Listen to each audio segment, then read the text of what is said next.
Thank you, everyone, for joining us. Thank you for joining us today. We are recording, just so that you know. And so this is another seminar in our continuing series, and we are recording these for your reference. If you would go to our website under Research and Practice, you will see our previous seminars, and we welcome you to view those. And to view the future ones that we have. So today, we're fortunate we have Mr. Glenn Gibney, who's Associate Vice President of Career Readiness and the Office of Career and Professional Development here at Georgia Southern. And he's going to share with us much about his own insights into emotional intelligence in the workplace. And we are truly appreciative and welcome, Mr. Gibney. You are on, and if you need to screen, please feel free to go forward. Thank you. And there may be some people, I think people joining us a little late. It always happens. So just continue to go. Okay, you need to turn your mic on, sir. That would help. Thank you very much, sir. Thanks for the invite. Let's see if I could share my screen here and bring up our presentation. Here we go. All right. Y'all can see that presentation? Yes. All right, sounds good. All right, I appreciate that. Let me go to slideshow mode. So, yeah. So thanks again. This is to me a very, very interesting topic. Actually, emotional intelligence was really first coined as an expression about 1990. But today I'm going to talk about emotional intelligence in the workplace. You know, this is absolutely applicable to your personal lives as well. Quickly, that's me. Before I think that's before gray hair. The title is new. The position is new. This is very important for our university. We're elevating the importance of career readiness at Georgia Southern. And so our office now is in academic affairs. I report to the provost right now. And we have a new vision, and it's a really important one. It's a very big one. And that is that we want every single Georgia Southern student to be ready day one after graduation to make an impact where they go, whether that's work or grad school or military service. And my background is I'm relatively new to higher ed. I've been, it'll be 7 years this December.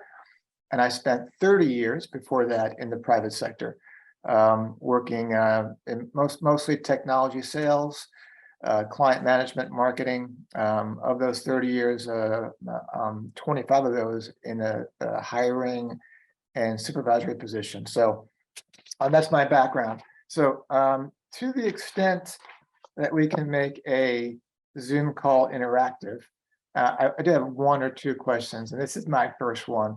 When you think about work, what's the most challenging part about work? Anyone can just sort of just open up and give me a couple of things, a couple of thoughts there.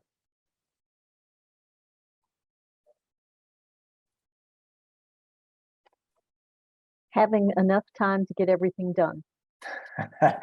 Absolutely. Anything else?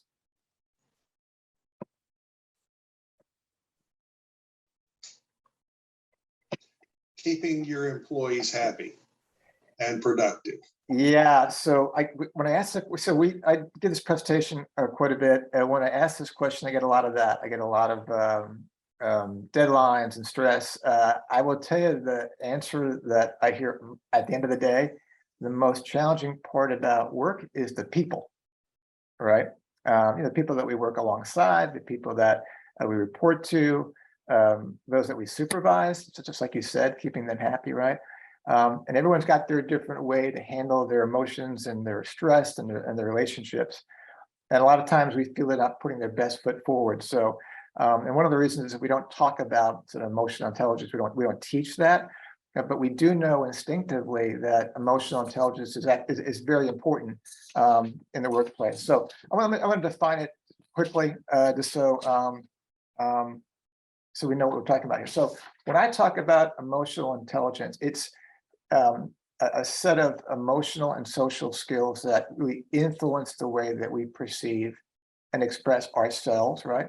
Helps us develop and maintain social relationships, helps us cope with challenges, and then use that information effectively, right, at work. So in other words, emotional intelligence helps us diagnose, right, and recognize our own emotions, helps us to regulate those emotions and choose our responses intentionally, helps us to recognize and diagnose emotions of others, again, as a supervisor, and then respond to emotional cues, right? And we do that, all of this to become better employees and to become better managers, right?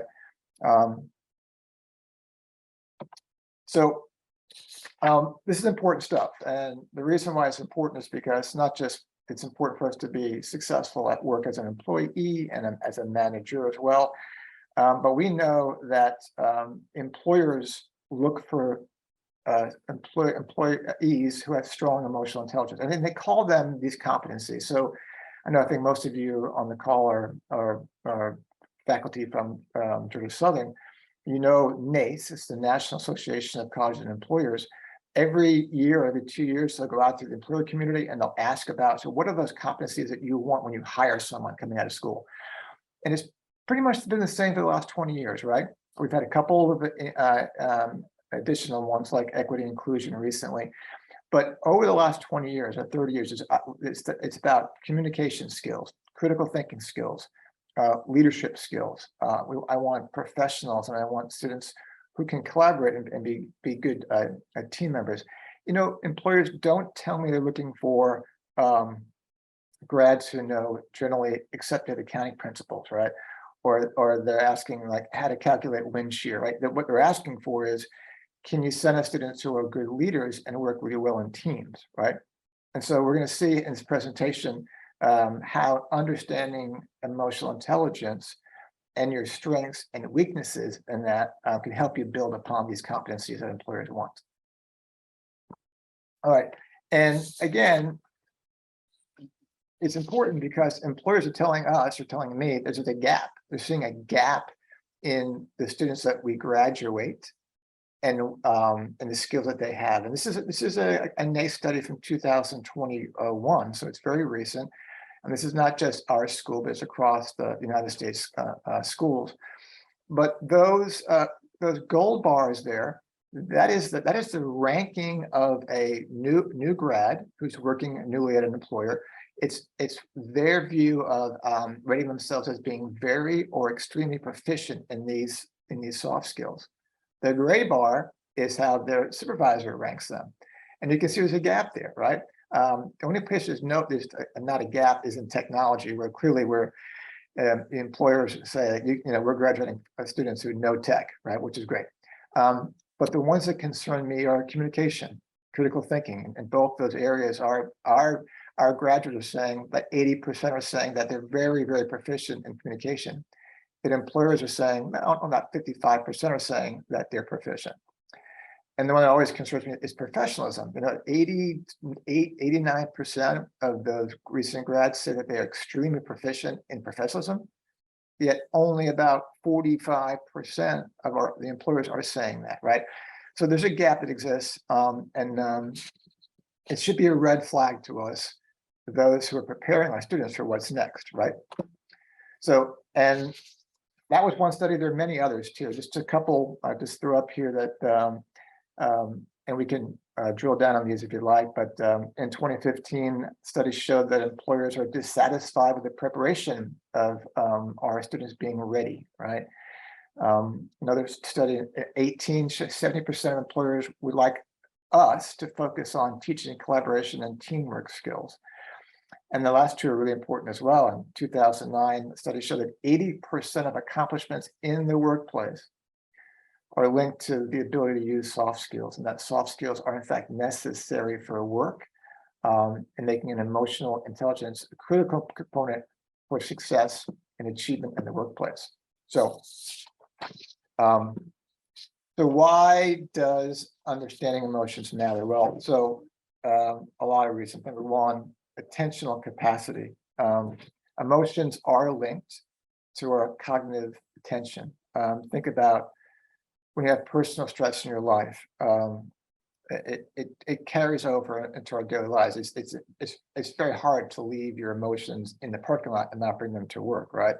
Or think about sort of for a young child at school, if there's a difficult family situation, there's a lot of stress at home, very hard for them to study and to concentrate. So our emotions have an impact on our attentional capacity.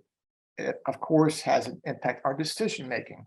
And a lot of times we don't think it does, but it really does. There's a great study by Yale University in there that actually have a Center of Emotional Intelligence at Yale, which is wonderful.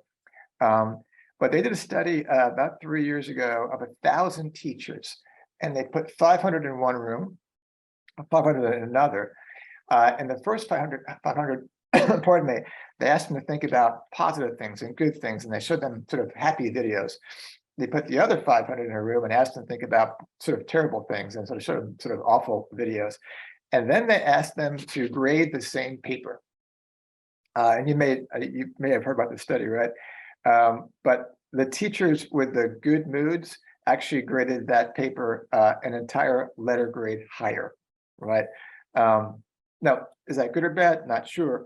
But when they asked them, did they think that exercise affected their grading? Most said no, right?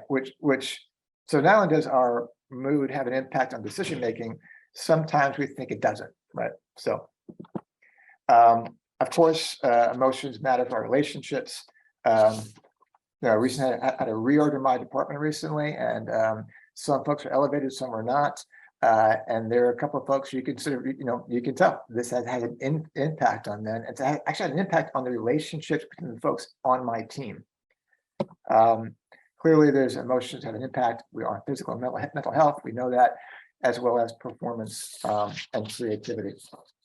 So, and again, there's significant data here. Another Yale study shows that, and this is a study of supervisors who are I sort of defined as being strong in emotional intelligence, and it shows that those leaders with superior emotional intelligence, their employees said that they felt more inspired when they had that higher intelligence. 30 to 40% felt less frustrated in your job. 2/3 felt less likely to leave the company, and half felt less burnout. So as a businessman and a manager, the implications, right, the economic impact on a company or a school for leaders who are strong and have mature emotional intelligence is huge, right? So less turnover, less recruiting costs, how hard it is to get great employees today, and of course, higher productivity. So that's that. A quick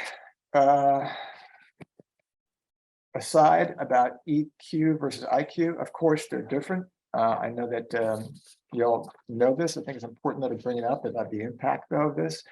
IQ is that's high intelligence, that's analytical skills, spatial skills, verbal skills, right?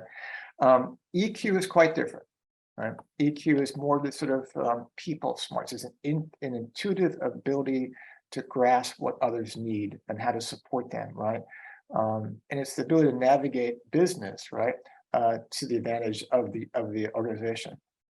What's really interesting at the bottom there, you can see a survey was conducted by Harris Interactive a little while ago that's of hiring managers, and 71% of those surveyed said they valued emotional intelligence, right, or that emotional quotient higher than IQ. So again, important to be smart. Super important to have strong emotional intelligence. And I will tell you that just recently, this is back, I think in March or April of this year, there is a CEO of a company called Better.com. They're an online mortgage lender. I'm not sure if you know this guy. He's famous now for all the wrong ways, though. He fired 900 people over a Zoom call.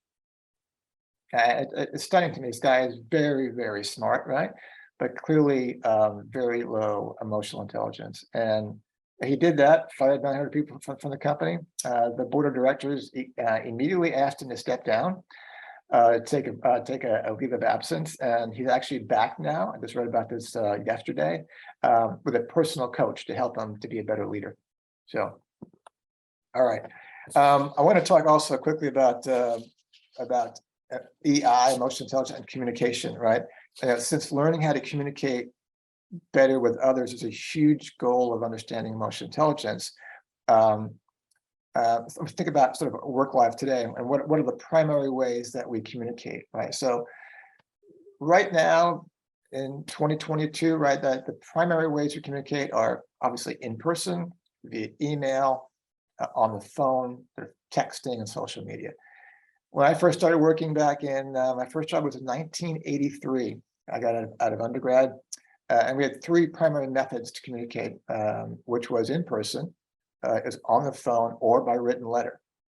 Quickly the written letter went away, and then email became a lot more commonplace. So again, let me just reach out to the crowd for a second here. If I was to ask you, how many emails do you think are sent around the world every day? I'm just curious. Just throw out one or two guesses. How many emails are sent globally every day? What's your guess?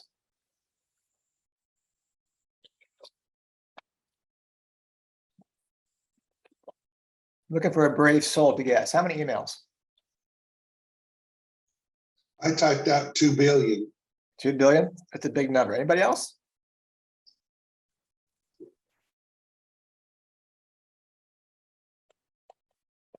And thank you for asking, for giving your guess there. So the answer is incredibly 333 billion emails a day.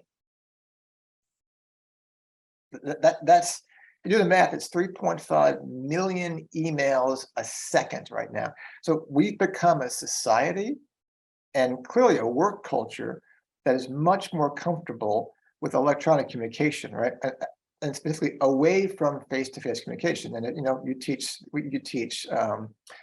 18 to 22-year-old or 25-year-olds, and we know that they prefer to communicate via text. I work with a lot of students. I will call them. I will leave, and 99% of the time they do not answer their phone, right? Most of the time when I try to leave a message, the voice mailbox is not set up. And in almost every single case, students don't even check their voicemail, right? So the reason why that's super important, all right, as educators, you know that only 7% of communication is from words, right?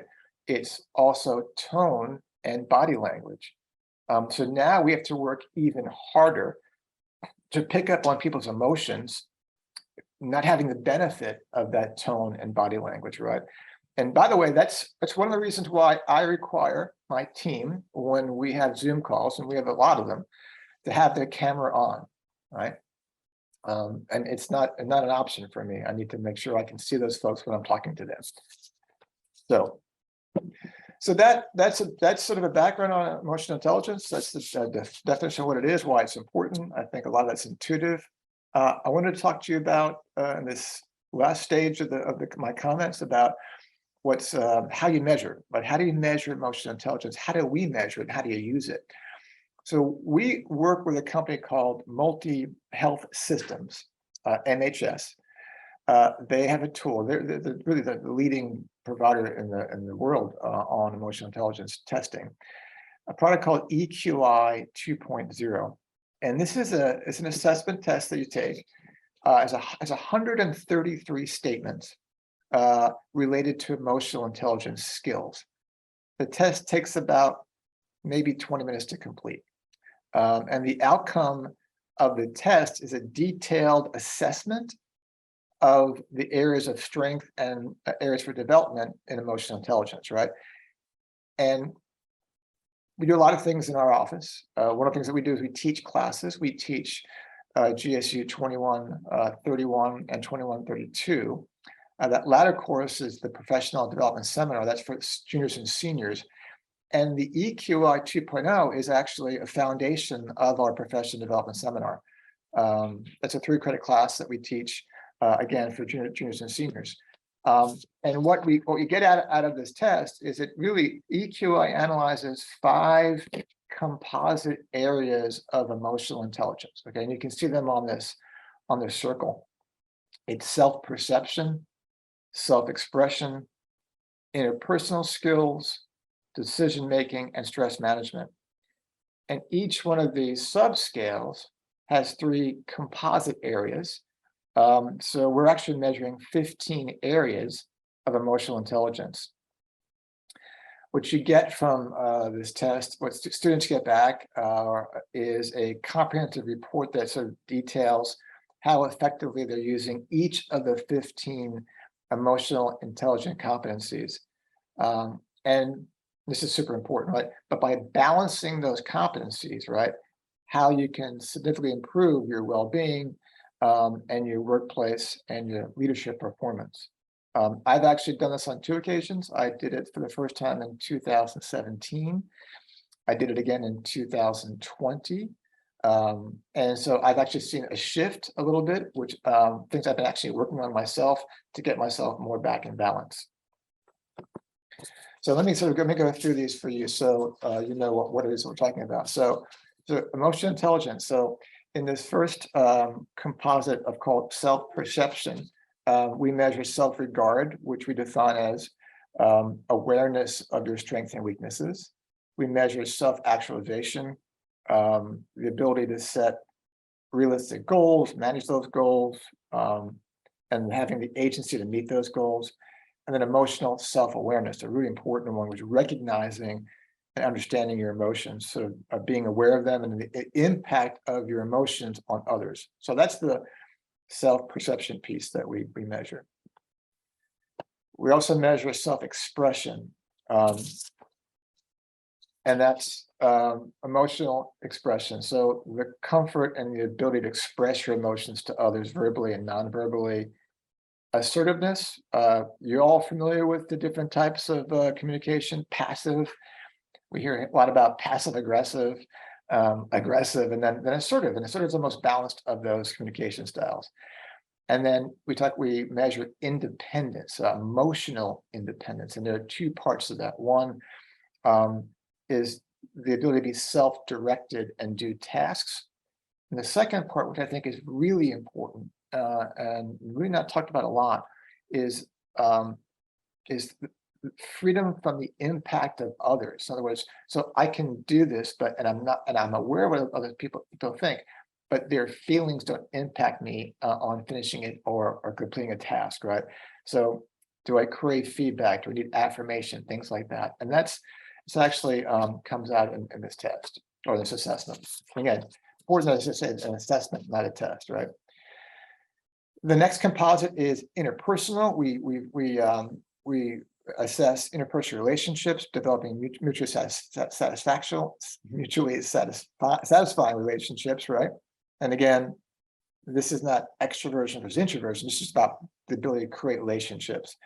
We measure empathy, a very, very critical part of being a good supervisor. And then also measure social responsibility. So it's a general care for society. The 4th area we measure is decision-making, problem solving, which employers absolutely want, the ability to solve problems and find solutions. Reality testing, objective thinking, seeing things as they truly are, not just as we believe. And then impulse control, really super important part. The ability to resist or delay an action or an emotion until we get further information. And we see a lot of college students who struggle with impulse control. And then finally, the assessment also reviews strengths and weaknesses in stress management, flexibility, so adjusting your thoughts and emotions when a change is presented, right? You get a flat tire on the way to work, right? Or you're about to give a presentation and the meeting time is moved for an hour, right? So, or also measure stress tolerance, the ability to cope, of course, and then optimism, so your tendency to look optimistically or pessimistically. And the goal of the test, right, is to provide information so we can understand our emotions. as I mentioned before, the goal is not to be high in everything. The goal is to be balanced. And the scores just typically range from 60 to 130. Most of the time you see them around 100, usually like typically 90 to like maybe 120. Most people don't rank themselves very, very poorly. They tend to rank themselves higher. But you can imagine that high is not always great. But what's most important is the strength of one composite or one area in relation to another. So for example, if you have a very high assertiveness score of 125, let's say, right? But your empathy score is an 80 or an 85. You can see how being assertive, but not as aware of your, or as empathetic, could be a difficult situation when you address a group of people. So, and again, that's really it, right? So it's like understanding sort of your strengths and weaknesses, and then working on how to balance those. And like I said, I've been using that for myself for the past 3 or 4 years now. So let me just finish up here. Just 2 more slides, or 1 more slide. Why does it matter? Well, you can guess, and y'all could probably do this slide yourself, right? It matters because it allows you to create awareness of your emotions. And that's the very, very first step in being a good leader, right? It gives you the ability to better share your thoughts and feelings. It increases empathy and concern for others. And it provides the opportunity to increase emotional independence, which is a really important one, especially for our students. All for the purpose of helping us change direction and to grow. So that's a lot. It's a lot easier in a room where it can be more interactive. But that's my topic for today. So questions or comments? Back to you, Dr. Telfer, back to you. Okay, so thank you very much, Mr. Gibney. Many persons are on. Do you have any questions related to the topic or related to even, if we could, the office of in the work that they do? Hi, I'm Kelly Crosby from Internal Audit Risk and Compliance, and I was wondering if that EQ assessment is available for use outside of classroom for, say, departmental use. The answer is yes. I have to figure out how we do it. So we've actually taking this. So EQI is used for a class, semester-long class, and so we've created a workshop, our office, and we've actually sold, if you will, to local businesses, which they absolutely love. It became kind of a big business for us, and it's too much to manage. So if you send me an email, we can see if we can maybe speak with your group or your department about this. It's a really cool tool. I've taken so many assessments, and again, I spent 30 years in the corporate world, and this is the best tool I've found to help manage your emotions and manage others. So Kelly, if you email me, we can figure it out. Great, thank you. Sure. Thank you. Dr. Ford, do you have a question? Yes, is it available for students other than through those 2 classes you mentioned? So it's not right now, because what's important, Dr. Ford, is going through it and understanding, or sort of like what you just took, right? So I think by itself, you could get some value out of it, but it is not today. It's a good reason to take the class, though. Thank you. So. Okay, thank you.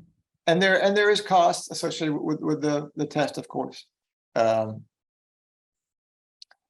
again, we have done workshops for other parts of the university, and we consider that again if we could find the time. All right. Other comments or questions? Hey, this is Bill Mace. I'm a professor in public health. What are there instruments and tools that you've used to measure concordance of trust within organizations? The reason I ask is my dissertation 12 years ago was on emotional intelligence within public health workforce, and I struggled to find instruments that would measure concordance of trust relationships of supervisors to subordinates. I have not found that personally myself, sir. Yeah, well, we have found, we looked at a bunch of tools, but we found that the EQI 2.0 by MHS was one of the best tools. So Can you say that? I'm going to write that down. EQI, it's, one it's having the EQI 2.0. The company is Multi Health Systems out of Canada. I mean, they're recognized as really the leading expert in emotional intelligence assessment tools. So I'm curious, since now I'm glad I know now, not before, that you did your dissertation on emotional intelligence. Anything that you would add to the topic that I didn't bring up about the topic? there's a lack of instrumentation on how within organization to measure that. At that time, I had to use a thing called the CQI, which was the Conditions of Trust Inventory, which had 11 dimension of intra-organizational trust. Yeah. It was done by somebody, I will hate to say this, at Clemson University. But I did use that for my measurements.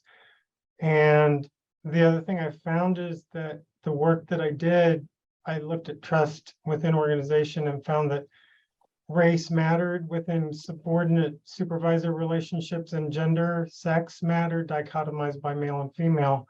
Mhm. So within organizations, if people don't pay attention to trust relationships, the emotional intelligence is all based on how you affiliate or don't with your supervisor and then with your colleagues. So, and it was highly unpublishable because the results were unpopular. Sure. That race and gender mattered within organizations of trust. So Yeah. I dropped it because there's a lot more fundable things in public health than interorganizational trust. Yeah, but probably nothing more important, right? I mean, that's the, we don't talk about trust in particular, but that's probably the most important thing in a supervisor relationship with his or her employee. Well, I encourage you to look at the EQI 2.0. One of the things that like I'm looking at my report here, it's a 21-page report that came out that I got for mine, and for each of the sections, each of the composites, it talks about the impact at work of the score you get, and then strategies for action based upon that score. What I like most about this is at the end of it, it talks about balancing your EI in that composite, right? So I'll just read from mine from about 5 years ago. I had a very high self-actualization score, like 122, because I'm a pretty confident guy, right? And so, but my reality testing, right, was about 100. So it's a 22-point difference, right? Now, we could say that, well, 100 is good. It's a good score for reality testing. But what I found from my staff is that I've got a lot of energy. I want to do a lot of programs.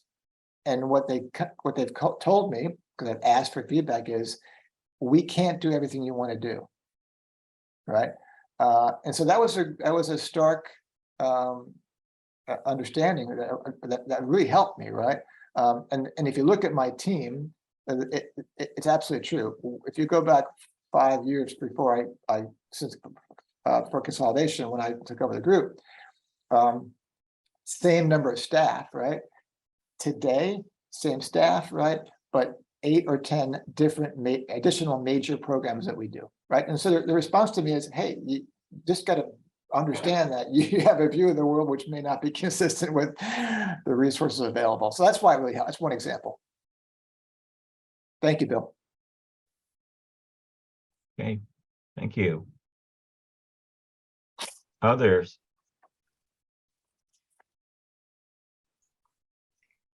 Dr. Randall Ford again. My master's is actually in conflict management, which is a huge part of emotional intelligence. And I was raised by a military officer, Vietnam era. So my whole idea of emotional intelligence was 180 degrees from where it is today. And doing that master's helped, and it made my business run much more smoothly.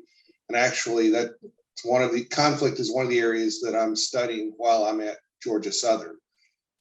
Do you guys teach any courses in conflict management? We do not know, sir. Yeah, we, our only course, our two courses are, one is the GSU 2131, which is career development. So basically it's for freshmen and sophomores. We hope that what we want is every student to begin thinking about their career early, right? Whether you're an accountant, right, which obviously you're going to be an accountant, right? Or you're studying psychology or sociology, start thinking about what you're going to do with that degree. That's the GSU 2131.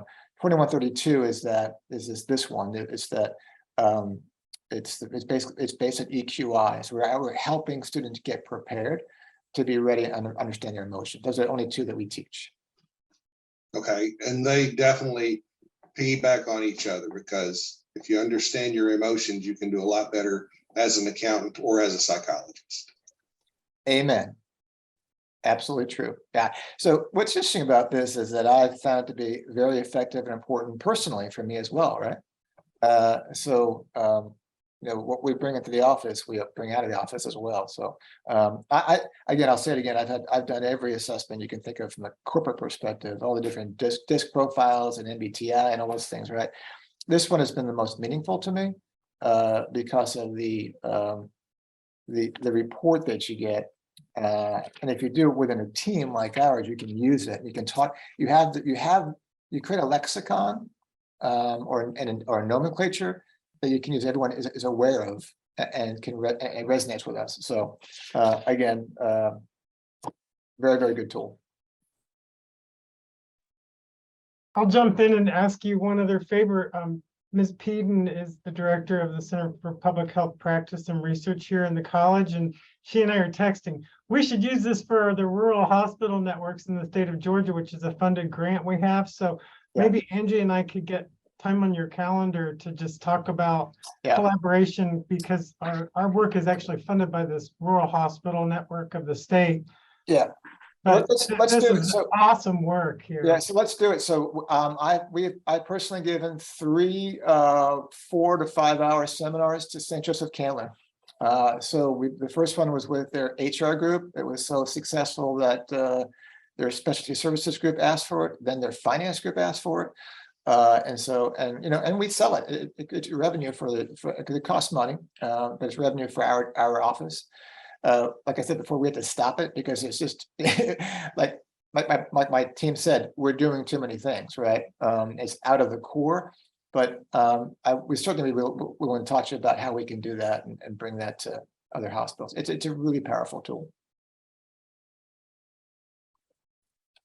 Just email me. It's Gibney at Georgia Southern.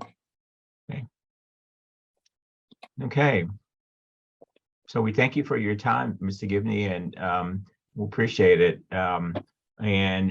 We have more questions from others. We would definitely follow up with you, but we truly appreciate that, and know that we record, and know that your presentation as well as the recording for it will be up on our site. So we thank you for your time, and we hope to have some work with you. We know you'll have follow-up with persons from our school and hopefully others, and we'll go from there. So thank you again.